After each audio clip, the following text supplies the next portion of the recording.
बिस्मिल्लाहिर्रहमानिर्रहीम सल्लल्लाहु अलैहि वआलिहि वसल्लम। दोस्तों, अगर आपने ख्वाब देखा है और ख्वाब में आपने ज़ीरा देखी है जो लोहे का लिबास होता है, तो आइए इस ख्वाब की ताबीर जानते हैं। अगर आप नए हैं तो चैनल सब्सक्राइब, वीडियो लाइक कीजिए।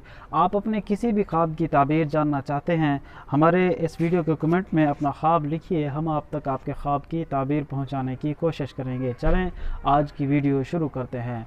हज़रत इमाम इब्न सीरीन रहमतुल्लाह अलैह फरमाते हैं, अगर किसी शख्स ने ख्वाब में ज़ीरा पहनी है तो ये इस बात पर दलील है कि उसको दुश्मन से अमन मुयस्सर होगा। हज़रत फरमाते हैं, किसी के पास ज़ीरा थी और वो खो गई है तो इस पर यह दलील है कि दुश्मन उस पर गालिब आएगा। मज़ीद हज़रत फरमाते हैं कि अगर किसी शख्स ने किसी शख्स से ज़ीरा ली और ख़ुद पहनी है तो ये इस बात पर दलील है कि जो शख्स ज़ीरा उसको देता है तो वो उसके दुश्मन पर फ़तह हासिल करने में मुआवनत करेगा। इसी तरह हज़रत इब्राहीम करमानी रहमतुल्लाह अलैह फरमाते हैं, अगर कोई शख्स ख्वाब में देखे कि उसके पास ज़ीरा है तो ये इस बात पर दलील है कि उसको और उसके अहल खाना को, अहल आयाल को दुश्मनों से अमन मुयस्सर होगा, अमन मिलने की दलील है।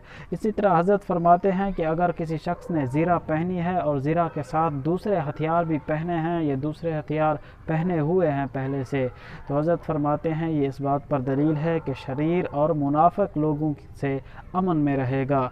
हज़रत जाफ़र सादिक रहमतुल्लाह अलैह इस ज़िमन में इरशाद फरमाते हैं कि ख्वाब में ज़ीरा देखना 6 वजह पर होता है। नंबर 1 दुश्मन से अमन, नंबर 2 दीन का किला, नंबर 3 क़ुव्वत, नंबर 4 माल, नंबर 5 ज़िंदगानी और नंबर 6 नेकी। दोस्तों, आपने अगर कोई अच्छा ख्वाब देखा है, अल्लाह का शुक्र अदा कीजिए। बुरा, डरावना, मुसीबत वाला ख्वाब देखा है, तौबा, इस्तिग़फ़ार, अल्लाह के हुज़ूर दुआओं का एहतमाम, सदका खैरात कीजिए। मिलेंगे अगली किसी वीडियो में। अल्लाह हाफ़िज़।